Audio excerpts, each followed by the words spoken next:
Fala pessoal, tudo bem?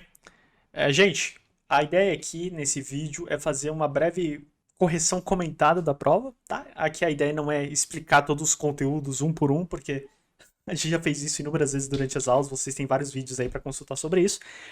Mas a ideia aqui é falar um pouquinho sobre cada uma das questões, como é que a gente chegava nas respostas, e aí dar uma luz para vocês, caso tenham ficado com alguma dúvida ainda, tá? Então, na primeira questão, ele diz o seguinte: Marcos é um cientista da computação especializado na construção de hardware. Para testar suas habilidades, Marcos desenvolveu um pequeno computador com capacidade de processamento de 4 bits. Informação importante: 4 bits. Sabendo que todas as informações do computador, incluindo as letras do alfabeto, são representadas usando combinações de bits, que por sua vez representam números, quantas letras do alfabeto seriam possíveis representar no computador de Marcos? Explique sua resposta. Então, a primeira informação importante é que o computador era formado de 4 bits. E aí ele diz aqui, a outra informação que ele diz importante é que tudo dentro do computador é representado através de uma combinação de bits. Ou seja, uma combinação desses 4 bits representa uma coisa, uma outra combinação desses 4 bits representa outra coisa. Então cada uma das combinações representa uma coisa diferente. E ele fala que inclusive isso funciona também para as letras do alfabeto. Então se eu tiver, por exemplo, o 0000, isso pode ser o A. Se eu tiver 0001, isso pode ser o B. Se eu tiver 0011, isso pode ser o C, e assim por diante. Ou seja, para eu saber quantas letras eu consigo representar utilizando esse computador, eu preciso saber quantas combinações eu consigo fazer com 4 bits. E aí a resposta no caso aqui é 16. E como é que a gente chega no 16? Muito simples. Deixa eu fechar aqui. Deixa eu ver se eu consigo a minha luzinha especial aqui. Só para mostrar no desenho que fica mais fácil. Beleza. Como é que a gente calcula então, né? Isso aqui é muito parecido com o processo que vocês fazem quando vocês vão calcular o número de combinações possíveis numa tabela verdade, né? Pra gente saber quantas linhas tem. Então pensa assim, são 4 bits. E significa que eu tenho 4 espaços para preencher com zeros e uns, certo? Então eu tenho 4 espaços. Aí eu vou pensar nesse primeiro espaço, quantos números eu posso ter? Bom, ou é o 0 ou o 1, porque um bit é um 0 ou um 1. Então eu tenho duas possibilidades. Nesse aqui é a mesma coisa. Quantos eu consigo? 2 também. Nesse aqui, 2. E nesse aqui, 2. Se eu multiplicar isso aqui, né? 2 vezes 2 vezes 2. Isso aqui vai ser a mesma coisa que 2 elevado à quarta potência. Que vai ser igual a 16. Ou seja, com essas 16 combinações, eu consigo representar 16 letras. Tudo bem? Esse processo de calcular os números de combinações, pessoal, é super importante. Tudo bem? É importante que vocês entendam o porquê que a gente chega nesse valor e não somente, eu coloco alguma coisa na potência de algum outro número e dá certo. Não, é importante saber o raciocínio, tá bom? Vamos lá, passada essa questão, vamos para a próxima. A segunda questão diz o seguinte: na projeção e construção de circuitos elétricos, a tabela verdade tem um papel importante em informar algumas das possibilidades de entradas e saídas do circuito elétrico.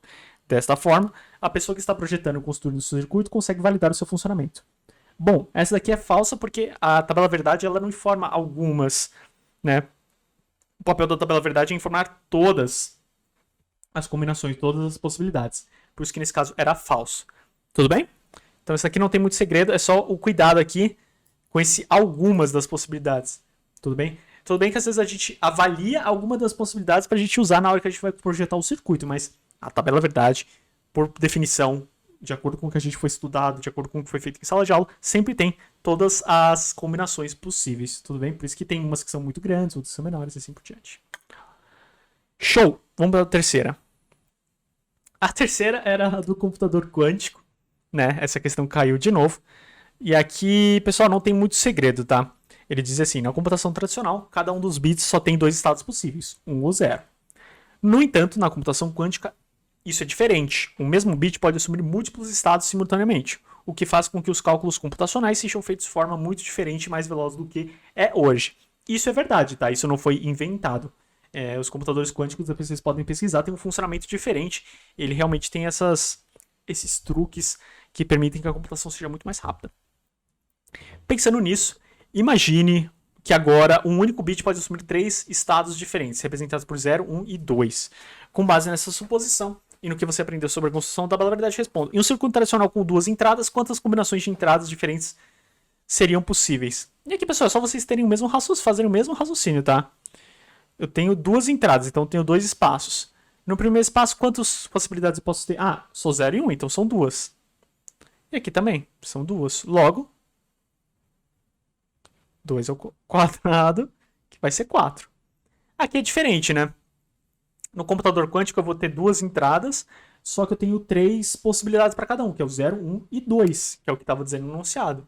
Então aqui vai ser 3, e aqui também 3. Que aí vai ser igual 3 ao quadrado, que aí vai ser 9. Tudo bem? De novo, vejam a importância de saber o raciocínio e não somente a conta. Tá bom? Vamos pagar aqui. Vamos pro próximo. Esse exercício, pessoal, eu não quero gastar muito tempo, tá? Porque, na verdade, o que vocês precisavam fazer era uma interpretação de tabela verdade. Então, vocês iam ver aqui quais eram os valores que ele pediam para A e B e calcular de acordo com o que tinha no ou exclusivo, tá? A grande sacada aqui, na verdade, é que se você fez o roteiro com atenção, você entendeu que o ou exclusivo nada mais é do que um ou onde eu só posso ter um dos valores sendo 1. Se eu tiver os dois, ele é 0. Então, notem aqui que o ou exclusivo, quando eu tenho os dois uns, ele não funciona. Diferente do ou normal, né? O normal que a gente está acostumado. Se você pegou essa sacada ali do roteiro, esse exercício você fazia muito rápido. Caso você não tivesse feito essa sacada, agora você fez, e de qualquer forma tinha a tabela verdade aqui que vocês tinham como referência. Já o AND, a gente estudou muitas vezes, vocês tinham que saber como é que ele funcionava. Tá bom? As respostas estão aqui embaixo. É sempre só 0 ou 1. Essa questão da raiz, essa daqui foi... parecia difícil, mas na verdade era bem simples, tá? Eu vou mostrar para vocês. Ele diz o seguinte: na sua aula de PCP, Raíssa projetou um circuito que tem a seguinte necessidade. Ela colocou umas portas lógicas ali com várias entradas, né? Reparem que o AND que ela colocou ali no começo tem 4 entradas e que o OR que ela colocou aqui no final tem 3 entradas. O que não é o que a gente está acostumado a fazer, né? Não foi o que a gente trabalhou nos nossos circuitos. Aí ele diz aqui: para conseguir montar o seu circuito, Raíssa foi até uma loja de circuitos eletrônicos e pediu ajuda ao balconista. E, para sua surpresa, o funcionário da loja disse que não tinha disponível portas lógicas AND OR com o número de entradas que ela precisava. As peças padrões de mercado aceitavam apenas 2 entradas para uma saída, ou seja, as peças de mercado são aquelas que a gente estudou durante o curso. E ele diz: com base nessa informação, liste quantas portas lógicas de cada tipo Raíssa terá que comprar. E Diego, qual que era a sacada aqui então? Era muito simples, pessoal. Tudo que a gente precisava fazer eram circuitos equivalentes. Então, se eu tenho um circuito AND aqui, que tem um comportamento previsto pela tabela verdade, onde todas as entradas precisam acabar resultando em 1, isso aqui eu precisava montar um circuito equivalente utilizando os ANDs de forma a conectar 4 entradas para uma saída. Então, o que eu fazia? Ó? O A e o B. E, gente, perdoa o desenho, tá? Porque eu não tô sentado meio torto aqui por conta da câmera e o microfone. Então vai sair meio tortinho, mas acho que dá para enxergar. Então, ó, o primeiro A e B eu conecto aqui. Eu posso ter um segundo AND conectando o C e o D. E qual que é a grande sacada aqui? Eu posso conectar os dois em um terceiro AND. Ó. Conectei e foi. Percebam que o resultado que eu tenho aqui vai ser o mesmo resultado que eu tenho aqui. Tá? E o mesmo vale para o OR. O OR eu tenho que fragmentar em 2 ORs, que o resultado vai ser o mesmo. Tá? Por isso que no final ali o resultado era que eu precisava de 3 ANDs, 2 ORs e um NOT só, porque o NOT já estava de boa ali, funcionando de boa. Ok? E a última questão, pessoal, ele não tinha tanto segredo, tá? Era uma questão mais de interpretação e de construção da tabela, que realmente pode ser difícil, tá? Da tabela não, do circuito. A minha dica para vocês nesse tipo de exercício é vocês construírem a tabela verdade. Por quê? Não porque a tabela verdade é algo legal e eu quero que vocês façam. Porque é algo legal e realmente eu quero que vocês façam.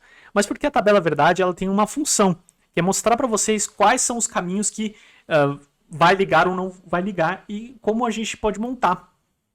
Então, se eu faço um experimento aqui e eu quero saber se ele está funcionando, eu bato o resultado dos testes com a tabela verdade. É lógico que nem sempre vai ser tão simples assim, mas vejam que esse exercício não era complexo. Vejam que os dois sistemas que foram montados aí, as duas respostas possíveis, não são circuitos complexos. Na verdade, o que eu precisava é ter ali a tabela verdade como referência do comportamento que eu quero ter nesse circuito, e a partir dali eu vou extraindo, tá? Matematicamente existe um jeito da gente extrair o circuito pronto dessa tabela verdade, mas isso é uma coisa que a gente não vai trabalhar no curso, porque começa a envolver álgebra, ali, álgebra booleana, e eu acho que não é algo que vocês queiram entrar, e não é algo que eu quero entrar com vocês, porque eu acho que a gente consegue fazer coisas mais interessantes com os circuitos em si, utilizando esse conhecimento. Tudo bem? Então a minha dica para vocês nesse tipo de questão é: faz a tabela verdade com o comportamento que você quer. Ah, então eu sei que quando a porta for 0 e a cama 1, eu quero que a lâmpada também seja 1. A partir daí eu sei os que eu não quero que funcione. E aí você vai ter uma visão melhor daquilo que você precisa enxergar, naquilo que você precisa chegar. E aí com alguns testes vocês vão chegar lá. Eu prometo que eu não vou colocar nada super complexo. Veja que aqui, ó, 2, 3 portas lógicas vocês resolviam. Ok?